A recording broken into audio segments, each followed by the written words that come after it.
자, 전 세계 마이크로소프트 대혼란, 국내 항공 게임 서버도 먹통.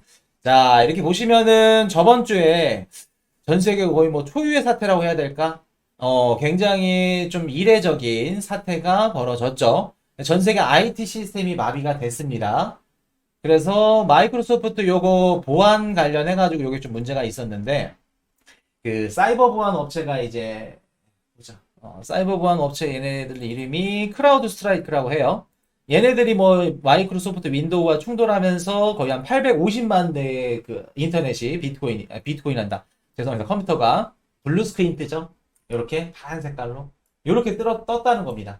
그래서 우리가 한 가지 좀 알 수 있는 건 뭐냐면 전 세계 인터넷 IT도 속수무책이구나. 안전할 수 없겠구나. 우리가 인터넷에서 블록체인 네트워크, 비트코인 네트워크로 넘어가는 거는 기정사실하구나. 어쩔 수 없는 일이구나. 그렇게 받아들이시면 되겠죠. 그리고 이거를 조금 음모론으로 엮어 드릴 건데 나중에 한번 엮어 드릴게요. 왜 하필 지금 IT 대란이 일어났을까? 그래서 1조 4천억 원 넘을 수도 있다. 뭐 이런 얘기들이 있더라고요. 그래서 마이크로소프트 주가도 쭉 떨어졌고 빅테크 관련된 기업들 주가가 전체적으로 다 떨어졌습니다. 뭐 마소는 물론이고요. 엔비디아, 뭐 메타, 테슬라, 물론 뭐 테슬라나 이런 기업들은 요거 때문에 뭐 떨어진 건 아니겠지만 전체적으로 빅테크 기업들이 다 떨어졌다. 이런 식으로. 그래서 지금 미국 증시는 전체적으로 안 좋다는 거. 그리고 가장 영향을 많이 받는 거 트럼프 트레이드. 트럼프가 지금 자산시장에 영향을 굉장히 많이 준다는 거. 그렇게 보시면 됩니다. 그래서 이렇게 보시면 되고. 자, 비트코인 들썩 바이든 사태의 청신호. 자, 제가 저번 주에, 이든이 형님, 아마도 빠르면 금요일 전후로, 사퇴하실 것 같다라고 말씀을 드렸었는데, 드디어 사퇴를 하셨네요. 사퇴를 하셨습니다. 근데 이거는 어쩔 수가 없어요. 이제 뭐 주말에 있었던 트럼프 총격 사건도 그렇고, 총격 사건 이후에 좀 말을 이렇게 전 것도, 푸틴이랑 그 젤렌스키 대통령이랑 헷갈린 거, 그런 부분들이 어떻게 보면 조금 결정적이지 않았나. 오바마가 나와서, 사퇴해야 된다. 라고 얘기할 정도면 하셔야죠. 하셔야죠. 그래서 이런 부분들. 그래서 사퇴함으로써 우리 자산 시장은 어떻게 될까? 뭐, 사퇴 요거 나오자마자 비트코인 가격이 올랐더라고요. 근데, 트럼프 때문에 트럼프가 당선되면 비트코인 가격이 오르니까 전 그렇게 보진 않는데 모르겠습니다. 비트코인 가격이 올랐다고 하는데 바이든 사태 때문에 올랐을까? 아니면 위험자산 수요가 올라서? 근데 위험자산은 지금 비트코인은 안 통하니까 시장이 인식하고 있지 않으니까 일단 조금 더 지켜보셔야겠죠. 그래서 바이든 사퇴하고 나서 비트코인 가격이 올라갔다는 점. 자, 증시 오르려면 확실한 대선 승리가 필요하다. 자, 만약에 이제 바이든이 아니니까 이제 다른 민주당 그 대통령 후보가 나와서 승리를 하려면 증시가 오를 가능성이 높겠다. 뭐 증시가 올라야 대통령이 당선될 가능성이 높으니까. 뭐 요런 얘기를 하는 것 같아요. 근데 이것보다도 단기적인 관점에서는 우리가 이제 뭐를 봐야 되냐면 일단 민주당에서 대통령 후보가 누구로 나올지가 이제 정해져야 돼. 측근한테 사퇴한다고 발표하기 1분 전에 알렸다는 말이 있던데 왜 그랬는지 오늘 알려드릴게요. 오늘 재밌습니다. 오늘 보시길 잘했어요, 이상님. 이따가 한번 말씀드릴게요. 왜 1분 전에 그렇게 조급하게 촉박하게 했는지. 자, 그래서 우리 코인 시장이 오르고 미국 증시가 오르려면은 단기적으로 뭐가 해결이 돼야 되냐면 민주당에서 어떤 대통령 후보가 나올지가 확정이 돼야 됩니다. 결정이 돼야 돼요. 그래서 이게 지네들끼리 이제 경선을 통해서 바이든 대통령 다음으로 뭐 해리스 부통령이 나올지 아니면 뭐 미셸 오바마가 나올지 아니면 뭐 캘리포니아 주지사가 나올지 누가 나올지 딱 선정이 돼야 돼. 그래야 미국에 있는 정치적 불확실성. 그래야 이제 뭐 예를 들어서 뭐 해리스 부통령이 나왔다고 치면은 해리스가 나오면은 앞으로 자산시장이 어떻게 될지 미리 반영을 할 거고. 그리고 트럼프가 더 될 가능성이 높아. 그러면 트럼프가 될 가능성에 대해서 미리 또 선반영될 가능성이 높겠죠. 그래서 누가 민주당 대통령 후보로 나오는지 이렇게 선정이 돼야 됩니다. 그래야 우리 자산시장이 안정화가 된다는 거. 단기적으로는 빨리 민주당 후보가 돼야 된다. 빨리 내고 코인들 올라가고 싶어요 하시는 분들은 단기적으로 요거 받으시면 되겠죠. 그래서 이런 정치적인 이런 불확실성이 시장에 계속해서 채권 시장의 불확실성이 주는 거예요. 이런 것들. 자, 바이든 사태 한국 증시 휘청, 달러 약세, 비트코인 강세. 자, 바이든이 사퇴하니까 아시아 증시가 빠집니다. 아시아 증시가 왜 빠질까? 바이든이 사퇴하니까. 자, 이거 얘기 좀 해드릴게요. 바이든 믿고 공장 지었는데 트럼프 당선되면 어쩌나 초비상. 자, 바이든이 당선됐는데 아시아 증시가 왜 흔들리나요? 일단 첫 번째, 트럼프의 당선 가능성이 높아졌죠. 그럼 트럼프는 뭐를 하겠다는 그 대선 공약이 있어요? 아시아가 됐건 지네 동맹국이 됐건 돈을 더 받겠다. 돈을 더 받겠다. 미국 우선주의, 퍼스트 아메리카. 우리 미국 제외하고 나머지 국가들한테 다 국방비며 뭐 관세며 다 더 받겠다. 그게 일단 시장에 작용을 했을 거고. 두 번째, 한국 증시가 빠집니다. 코스피가 빠져요. 왜 빠질까? 바이든 정부 때 IRA 법안이라 해서 야 미국에다가 반도체 공장 지어. 그러면 우리가 지원금 줄게.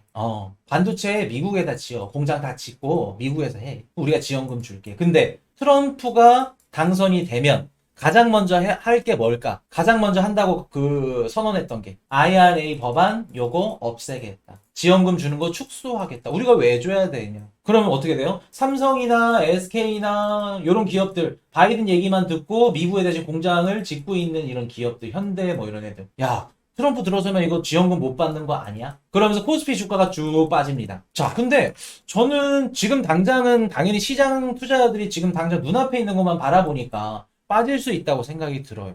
여러분들은 어떻게 생각하세요? 전 이게 오히려 호재라고 생각하는데 오히려 또 호재야. 왜 호재일까? 어떻게 생각하세요? 이게 악재일까? 빠져야 되는 이유일까? 철강도 문제라던데요. 자, 볼게요. 지금 트럼프가 당선이 되면 두 가지 손보는 게 뭐냐면 관세를 올리고 지원금을 안 줄 수 있다. 요 문제입니다. 자, 일단 첫 번째 지원금 문제. 지원금 안 줄 수 있어요. 근데 막무가내로 트럼프가 이제 막무가내로 안 주고 막 그렇게 할 수가 없는 게 뭐냐면 그 삼성도 그렇고 SK도 그렇고 한국에 있는 기업들이 미국에 이제 공장을 짓는데 그 해당 지역주가 공화당 텃밭이에요. 공화당 텃밭. 근데 여기에다 공장을 안 짓는다. 그러면 어떻게 돼요? 여기에 소비라던가 이런 그 뭐랄까 상권이 들어오지 못하죠. 그럼 여기 해당 지역의 경제 활성화가 일어나지 않습니다. 해당 본인들의 표를 찍어준 그 공화당 텃밭에서 그렇게 할 수 있을까? 트럼프가 마음대로 거의 한 70% 80% 이상의 공화당 텃밭이라 그래요. 마음대로 할 수 없죠. 자, 그게 첫 번째. 두 번째 볼게요. 지원금을 안 준대. 오케이, 알겠어. 근데 SK, 삼성, 현대 어디에다 그 공장을 짓죠? 미국에다 공장을 짓습니다. 그럼 관세는 당연히 관세 혜택을 받을 수 있겠죠. 미국에서 물건 찍어서 미국 물건 파는데 왜 미국 시장에 공급하고 수출을 하더라도 관세는 혜택을 받을 수 있겠죠. 이해되셨나요? 어차피 지원금을 받기로 한 거 안 받더라도 못 받더라도 관세 부분에서 쇼 붙일 수 있죠. 관세 부분에서 퉁칠 수 있겠죠. 그럼 다른 기업들보다 오히려 더 낫겠죠. 지원금을 못 받더라도. 절대 불리한 게 아니라는 겁니다. 우리가 정확하게 계산해보고 따져보면은. 근데 지금 당장으로서는 지원금을 못 받으니까 그게 안 좋다고 생각을 하겠지. 시장 참여자들은. 근데 이게 나중을 봤을 때는 절대 그렇지 않다. 아마 이거 실적 발표하고 수출량 늘어나면서 계속해서 시간이 조금 더 지나가면은 올라갈 겁니다. 반등 나올 거예요. 그래서 이거 무조건 안 좋다. 지원금 이거 어떻게 되냐 어쩌나 초비상 아니다. 주식 투자자나 뭐 주식 시장에서나 그런 거지 절대 초비상 아니다. 저는 오히려 더 좋게 봅니다. 좋을 수 있다. 그렇게 말씀을 드리고 자, 한물 갔는데 사라진 이 직업 트럼프 당선되면 부활하나. 자, 어떤 직업일까? 트럼프가 취임하게 되면 첫날 뭐를 한다고 하냐면 시추 재개하겠대. 원유 미친 듯이 캘 겁니다. 천연가스 미친 듯이 생산할 거예요. 라고 얘기를 합니다. 그러면 시추 관련 서비스 업체들, 그런 인력들 미친 듯이 활발해지겠죠. 이전보다는. 러스트벨트 지역 구민들 일자리가 증가한다는 얘기입니다. 증가한다는 얘기예요. 새로운 직업들이 새로 나올 거다. 그래서 우리가 지금 주식이든 코인이든 이제 미국 대통령이 누가 당선되냐에 따라서 포트폴리오를 리밸런싱을 해줘야 된다. 변화를 줘야 된다. 그렇게 말씀을 드립니다. 그래서 제조업도 맞고. 자, 중국 사실상 기준금리 LPR 금리 5개월 만에 깜짝 인하. 자, 중국 기준금리 LPR 5개월 만에 깜짝 인하. 자, 한 가지 말씀을 드리면 최근에 이제 미국 막 대통령 대선 때문에 중국 관련된 기사를 안 갖다 드렸는데 중국 힘들 겁니다. 많이 힘들 거예요. 트럼프가 되던 민주당 뭐 다른 대통령 후보가 되던 중국 저는 개인적으로 내년에도 좀 힘들다고 봐요. 지금 중국에서 어떤 일이 있냐면은 요게 제가 그 지인분한테 주말에 이제 통화를 하면서 들은 얘기인데 이건 나중에 좀 깊게 한번 말씀을 드릴게요. 그냥 대략적으로 한번 말씀을 드리면 인민은행에서 중국 국채를 던지고 있어 지금. 중국 국채를. 국채를 왜 던질까? 인민은행이.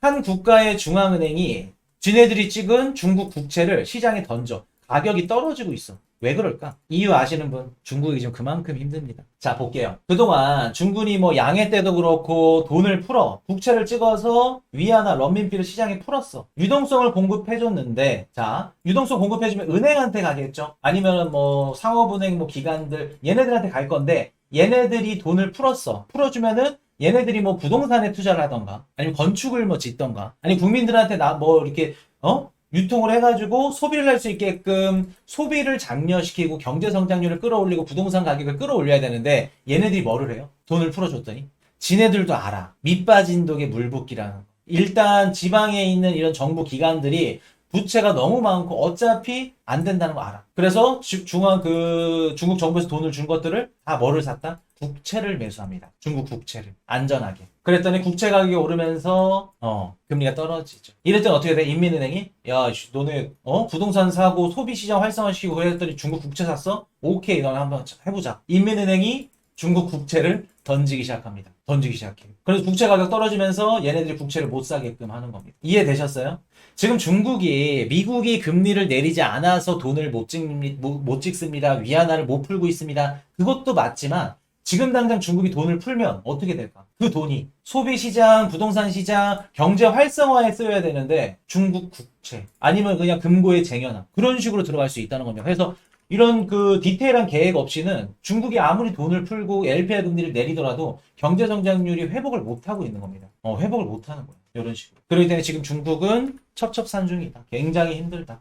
당분간 경제 회복은 바라면 안 된다. 그래서 일단은 미국이 금리를 내리면 어떻게 할 건지, 어떻게 나올 건지 한번 보셔야겠죠. 그걸 한번 보자는 거. 자, 바이든 물출마, 트럼프 트레이드 변화할까, 비트코인 68K 눈치 보기, 달러 약세. 자, 이따가 해리스 부통령 얘기 드리면서 조금 더 디테일하게 해드릴게요. 자, 암호화폐 업계 기회 왔다. 머스크 레이저 아이 비트코인 지지민 올려. 자, 그래서 뭐 머스크가 레이저 아이 비트코인 그 지지민을 올렸다고 합니다. 그래서 X 프로필에다가 본인의 이제 눈에다가 그 레이저 나오는 거, 비트코인 투자자 그 어떻게 보면 좀 심볼이죠.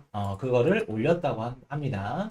자, 바이낸스 2024년도 최악의 시기 지났을 가능성. 비트코인 6월달 상실 포지션 회복. 그래서 뭐 최저점은 끝났다. 뭐 이런 얘기를 하고 싶은 것 같아요. 바이낸스. 그래서 그런 얘기 하고 싶은 것 같고. 자, 솔라나 가격 2주간 33% 급등, 대규모 상승 예고. 자, 우리 한번 코인 이슈 경제 채널 보신 분들 한번 대답 한번 해볼게요. 올해는 어떤 코인들 담으면 괜찮다? 만약에 알트코인 담고 싶어요, 코인 이슈님. 그러면 올해는 어떤 코인? 이런 코인 담으시면 됩니다. 그게 무슨 코인이었죠? 미국이 좋아하는 코인, 미국계 코인, 솔라나, 뭐 이더리움, 뭐 비트코인, 뭐 요런 것들, 우리 알트코인 고르더라도 뭐 솔라나 생태계, 아니 뭐 베이스 생태계 이런 애들 고르시면 된다고 말씀을 드렸던 기억하실 겁니다. 그래서 올해는 진짜 이더리움만큼 퍼포먼스를 보여줄 수 있는 메이저 알트코인 골라라 하면은 솔라나입니다. 솔라나 괜찮다는 거 누누이 말씀을 드렸었던 거. 자, 이더 전문가, 향후 비트코인, 이더리움, 솔라나 현물 결합 ETF 나올 수도. 요게 무슨 뜻이냐면, 미국인들이 좋아할 수 있는 이런 현물 ETF 상품들. 뮤추얼 펀드처럼 여러분, 많은 투자자들이 좋아할 만한 코인들 다 모아놓고, 종합 선물 세트처럼, 요런 것들 사는 겁니다, ETF. 그렇게 보시면 돼요. 이런 거 나올 가능성 굉장히 높죠. 일단은 나오기 전에 이제 솔라나 ETF, 현물 ETF부터 먼저 나오고 그렇게 보시면 된다는 거. 자, 인투 더 블록 7월 채굴자 보유량 4,500 BTC 증가. 자, 이게 뭐를 뜻하냐면 제가 4월달 반감기 이후에 요거 반드시 터진다 라고 말씀드렸던 이유 중에 하나가 뭐냐면 비트코인 가격이 떨어질 겁니다. 4, 5, 6 미리 시그널을 드렸고 예상을 했던 이유가 뭐냐면 4월달 반감기죠. 반감기 이후에 무조건 뭐가 나올 수밖에 없냐면 채굴하는 이런 난이도가 높아지니까 당연히 영세한 채굴장들은 무너질 수밖에 없습니다. 그럼 그런 채굴장들이 무너지면서 큰 채굴장들은 흡수가 돼야 돼. 손바뀜이 돼야 됩니다. 그럼 손바뀜이 되면서 작은 채굴장들 무너지면 갖고 있었던 비트코인 시장에 나올 거고 매도 물량이 나올 가능성이 높기 때문에 매도 압박 플러스 다른 것과 같이 연동해서 하락할 가능성이 높습니다. 라고 말씀드렸던 거 기억하시죠? 그래서 4, 5, 6, 7 채굴자들이 보유하고 있는 비트코인 물량이 역대 최저치였어요. 왜? 팔아 제껴야 되니까. 근데 이게 어느 정도 안정화가 접어들 시기에는 가격 상승 요인이 굉장히 크다. 그게 7월부터 4,500 비트코인이 증가했다고 하는. 그럼 채굴자들도 항복하는 구간이 이제 점점 지나가고 있구나. 아, 내가 4, 5, 6, 7 이 조정 구간에서 열심히 어떻게 했어야 됐는지 이제 우리가 조금 알게 되겠죠. 코인 이슈 저놈이 왜 열심히 모아야 된다. 진짜 절망적인 게 아니라 기회다라고 말을 했는지 이제 조금씩 온체인 데이터로 이제 나오고 있는 거죠. 4,500 비트코인 증가. 자, 인도 와즈르엑스 보안 사고로 3천억 원 손실. 북한 라자르스 소행 추정. 야, 우리 와즈르엑스 코인 들고 계시는 분 혹시라도 있어요? 나는 와즈르엑스 코인 들고 있다. 인도가 유망하니까 인도 최고 유망주 코인 와즈르엑스 들고 있다. 제가 이거 위험하다고 2년, 3년 전부터 막 모의 시도록 말씀을 드렸었던 기억하시죠? 드디어 이번에 터졌습니다. 와즈르엑스 거래소가 보안사고로 3천억 원이 날라갔어. 근데 이거 지금 소행을 딱 따졌더니 북한 라자르스 얘네 전 세계 1등 와즈르가 와라르 됐군요. 라자르스 소행이라고 좀 추정이 된다고 합니다. 자, 우리가 이 기사를 보고 알 수 있는 게 뭘까? 이 기사를 보고 해킹이 남일이라고 생각하시죠? 절대 남일이 아닙니다. 절대 남일이 아니에요. 내 주변도 주변이고 내가 겪을 수 있는 일이에요. 요새는 막 그 심까지 얼굴까지 페이스 뭐라 그러죠? 페이스툰? AI로 막 얼굴까지 바꿔가지고 내 거 개인정보만 있으면 다 털어가. 여러분들 막 거래소가 무조건 안전하고 막 무조건 짱이다 100%다라고 생각하시죠? 100% 아니에요. 본인이 개인정보 보안을 잘못해가지고 털리면 거래소에서 보장 안 해줍니다. 해줄 의미가 없어. 그러면 어떻게 보관을 해야 되냐면 저는 가장 많은 금액이랑 가장 많은 자산을 디센트 월렛에 보관합니다. 디센트 월렛 아니어도 뭐 레전 하나도 좋고 콜드 월렛에 보관을 해요. 콜드 월렛. 거래소들도 콜드 월렛에 보관합니다. 그래서 우리가 막 쓰는 왔다 갔다 입출금 해줄 만한 것들은 하드 월렛, 보안성이 떨어지는 거. 그리고 나머지 80% 90%는 콜드 월렛은 콜드 월렛은 해킹할 수 있는 방안이 없어. 방도가. 그래서 무조건 제가 할인받고 디센트 월렛 할인해줄 때 사라. 반드시 사야 된다. 방송에서 그렇게 말씀을 드리는 거예요. 디센트 월렛 싫어도 레전 하나라도 사세요. 콜드 월렛은 선택이 아니라 필수입니다. 그래서 이런 해킹 이슈 있을 때 절대 남 일이 아니라는 거. 그거 진짜 인지하셔야 됩니다. 자, 트럼프와 뒤흔든 증시, 외국인들 반도체 팔고 이것 담았다. 뭐를 담았을까? 뭐를 그렇게 야무지게 담았으니까. 트럼프, 선호주겠죠. 트럼프가 당선되면 뭐가 더 좋을지. 트럼프 수혜주, 이런 것들. 그래서 조금씩 이제 포트폴리오를 갈기 시작했다는 겁니다. 자, 비트코인 ETF 플로우 한번 불러드릴게요. 계속해서 유입입니다. 유출 없어요. 지금 그 증시 분위기 좋다는 거, 기관들도 야무지게 열심히 담고 있다는 거.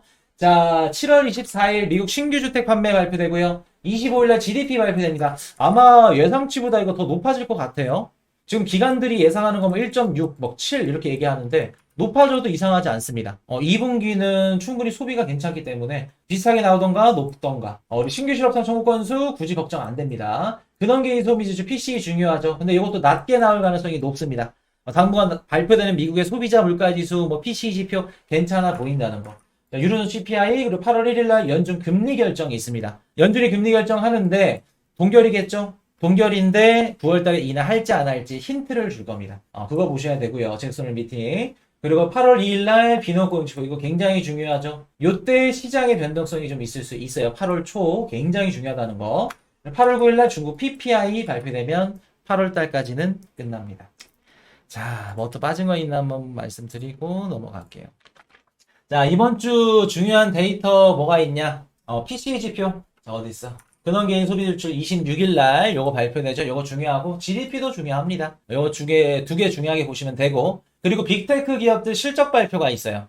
23일부터 알파벳, 테슬라, 코카콜라, 버라이즌, 비자 얘네들 발표합니다.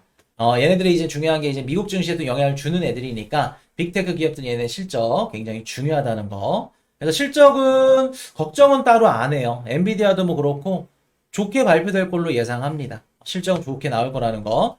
그리고 이번 주 국채 입찰 있습니다. 경매 입찰. 재무부 국채 경매 입찰 있는데 걱정 안 해도 될 것 같다. 단기물. 2년물, 5년물, 7년물 상대적으로 단기물이기 때문에 시장 채권이 안 팔려가지고 금리가 올라가요. 이런 걱정 안 하셔도 될 것 같다. 그리고 아까도 말씀드렸듯이 우리 코인 시장이며 자산 시장, 뭐 채권 시장 안정화는 언제 된다? 민주당의 바이든 다음 대통령 후보가 결정이 돼야지 안정화가 돌아선다는 거.